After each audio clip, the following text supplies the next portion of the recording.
Alrighty, and good afternoon, everybody. My name is Lou Anthony. Call me Lou for short. Sorry about the long entry. I had an appointment today, so sorry about that. I apologize.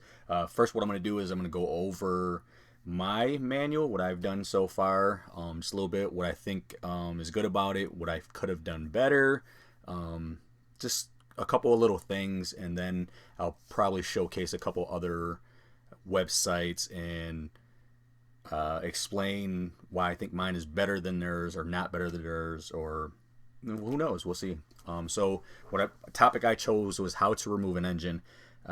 This is just a basic introductory guide for all levels of experience, whether you are a student in school like BOCES or you're actually attending college, whether or not you got ASE certifications as a mechanic in a shop, whether you're a master mechanic, a do-it-yourselfer, maybe you want to make YouTube videos, or you just want to get basic knowledge of how to do a guide. This is pretty much for you. You can read through this, and it gives you the basic step by step on how to remove an engine, replace it, and little troubleshooting tips and tricks. So throughout here you'll see warnings, cautions. You'll see notes. Those are color coded, so that's one of the key things that I think is better about my manual that you won't see in the other ones. I don't think any of the, I have 3 other ones that I'm going to show you. I don't think any of those have any color coordinated markings as far as that goes. Everything kind of just blends together and just kind of redundant. So hopefully, you'll see that and understand a little bit better. So we'll go through a little bit here and start from here. The title page is pretty basic. How to remove an engine, picture of an engine, nothing special about that. And then we go on to our table of contents here.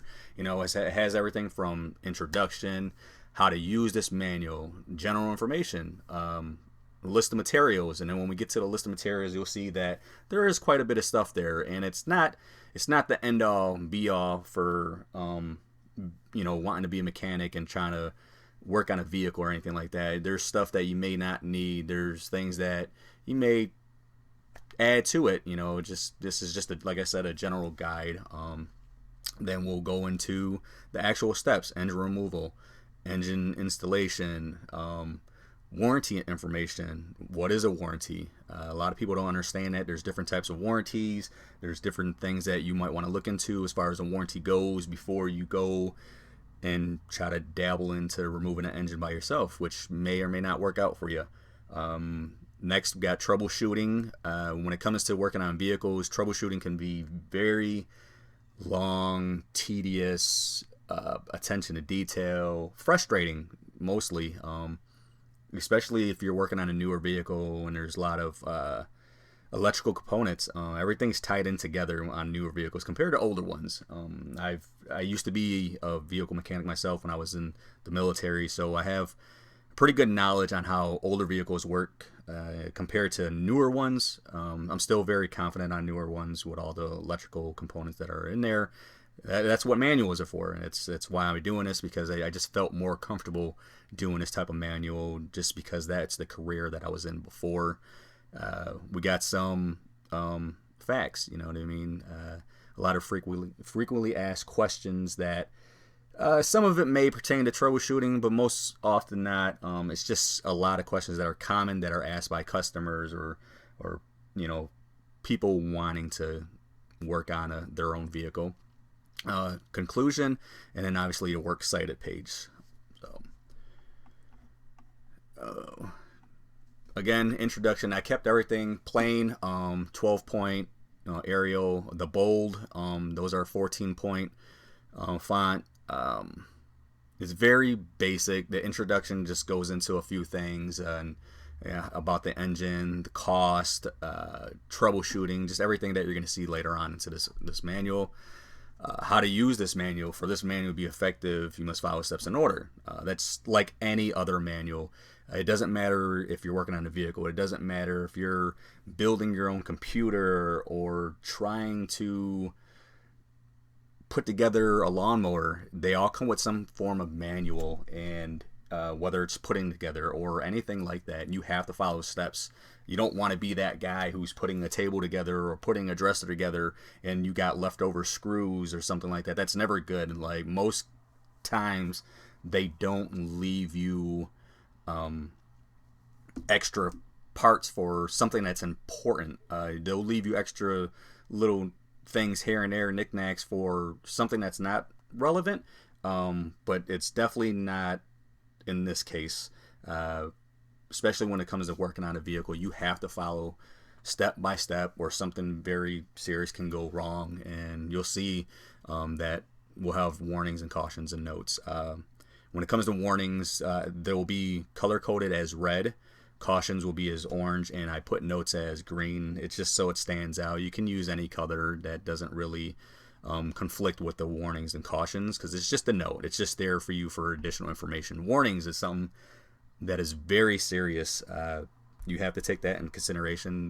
That can be, if you don't follow these steps, that can be the difference between whether it's a matter of, life or death. Losing a limb, losing your eyesight, something like that. Cautions. If you don't follow steps as far as cautions go, that can be in the realm of whether or not, heck, when we talk about, replacing an engine, if you don't hook the battery up the right way, one of the cautions is make sure you secure the terminals properly and snug, and if you don't, you'll find out why. Maybe your car won't start, it'll cause other issues in the vehicle. So there's your caution. There's big differences between the two.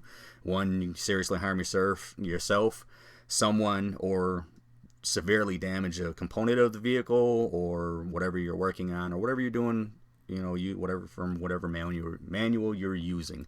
Cautions, not as serious, but you'll find that things may not work as you planned if you don't follow the steps. All right.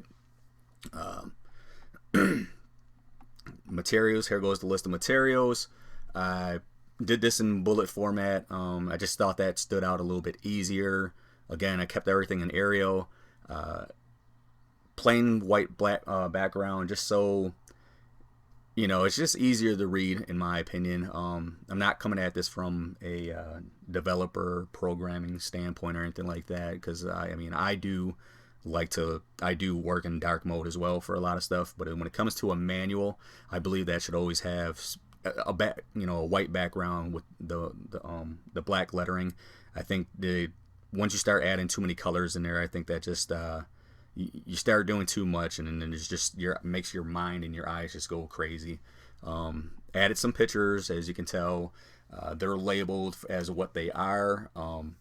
There's many different tools you need that you can use. When it comes to removing an engine, you definitely need some kind of hoist or crane or something like that. Cherry picker is a nickname that they call them. But there you go. And we're getting into our steps. As you see, for first step for engine removal, obviously it's labeled, and then you get your first warning sign. Like I said, it's outlined in red, and you can read it. I'll go over this one. Always wear personal protective equipment when working on heavy machinery. Examples are steel-toe boots, eye protection, safety hat if needed, gloves, and apron. As far as that goes for the PPE, personal protective equipment, PPE. Steel-toe boots, eye protection is definitely a yes when it comes to working on vehicles. How many times you see somebody and you're working on something, a bolt comes loose, and all of a sudden one of the parts drop. Maybe it's a starter. You're standing there, your buddy's standing there, his foot's right underneath the vehicle. He's trying to assist you from above the engine compartment, and all of a sudden it drops. You lose your grip and it drops on him. No steel-toe boots, you might break a toe, or even worse. As far as eye protection goes, there's all kinds of things that can happen. You'll see when we get later on, there's a part where you're starting to lift the engine out of the engine compartment, and you have to use chains, something strong enough that's going to hold that engine without breaking. If that snaps, that eye protection can be the matter of losing the eyeball, losing your eyesight, or shattering the the eyeglasses first and taking the brunt of the blow, and then you get to keep your eyesight. So warnings are very serious. And then the next one, we have caution. Ensure the vehicle is on a level surface and your rear wheels are chalked. The reason why you do the rear wheels on the vehicle, because you're working on the front of the vehicle. You don't need them on the front. You don't want the vehicle to move. Is the point of the wheel chalking. I used very basic pictures, but I think they get the point across. I think they're pretty evident. I think this looks better and more appealing to the eye. That's what I liked about these pictures. I could have, Googled all kinds of different, like maybe more realistic pictures, but I think this is a little bit easier to understand. A couple of the manuals I'm going to show you after this don't even have pictures. One of them does. I actually have an example of a military technical manual for working on a piece of equipment. That's very distinct and shows you detail. Very detailed is what it is on what you're doing and everything. So that's probably the better one. But for what I'm doing, what I was trying to convey to the audience here for, the basic, entry level removal of engine, this is it. I like this very much. I think this gets across to you. Again, we got more cautions, more warnings, going into your engine installation, just giving you everything that you need, sticking with the same picture out, frame. Very, simplistic, but I think with the colors of the cautions, warnings, and notes, I think the steps being bold and then everything else being just normal, I think that is very easy on the eyes, very easy to read, very easy to follow. Along with the table of contents, it's very easy to find your place if you feel like you got lost or something like that. You got right here at the bottom here, none of the manuals I'm going to show have embedded video. This is just step by step from start to finish, showing you everything, what tools you need, doing it. For a document like this, it's practical, it works, it gives you an example, you see all the steps, and then you can watch a video afterwards to see what you're actually doing. Is it practical in a hardcover copy? Absolutely not, because you can't embed a video in there. Again, you got your warranty information. The warranty information covers the different kinds, and then it goes down to explain which one may or may not be better. Troubleshooting is self-explanatory. This one, it goes from a whole bunch of different things that this particularly involves with the engine. What you're looking for or what it is, and then what you can do to try to alleviate it. And as you see, it's very lengthy, and this is just a short version of troubleshooting when it comes to engine. It could be a lot longer, a lot more intensive than what I have here. Again, some notes, and then your frequently asked questions. I believe that should be in a technical manual, and I don't think that's in a lot of them. I don't think any of the examples I have even have this section, but I think this helps a lot.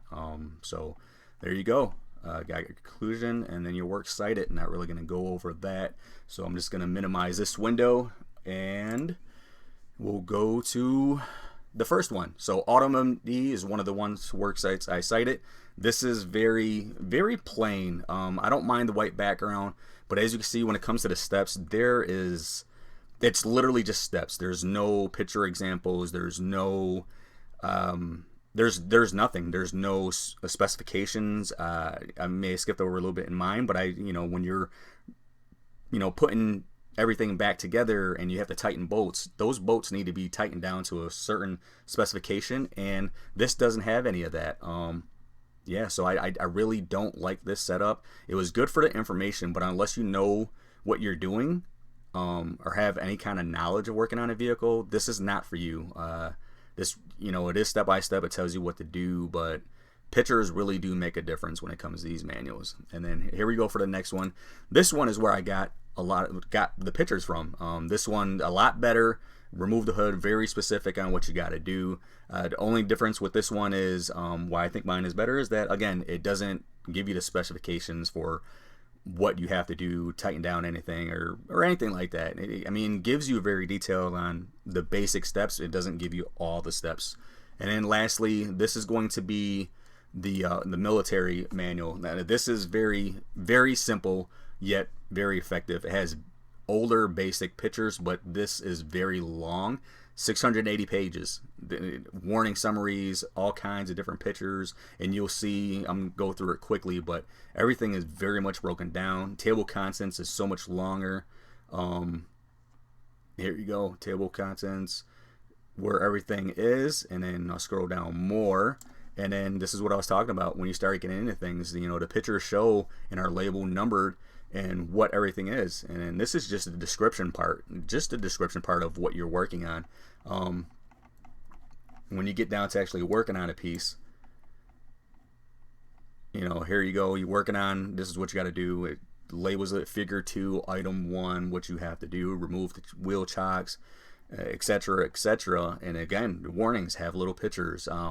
Again, I didn't like this part of it. It's cool that it has little pictures, tells you the warning, tells you caution, but I think they could have made that stand out a little bit more by keeping the pictures in there, maybe adding the color. I know the military is a little bit different. This is very simplistic, but yet very effective. And in case you didn't know, Army manuals, at least for the Army, they're written at a 5th grade reading level. That way it is very easily understandable to any type of audience that they have, and such things like that. So the first 2 examples I gave you, I think my manual blows it out of the water. As far as something like this go, this is very technical.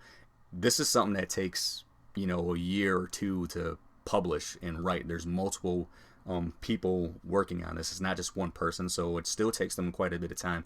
If I had some time to do something like that, I believe I can do something way better than what this is. So yeah, it's just a basic outline on how to do that.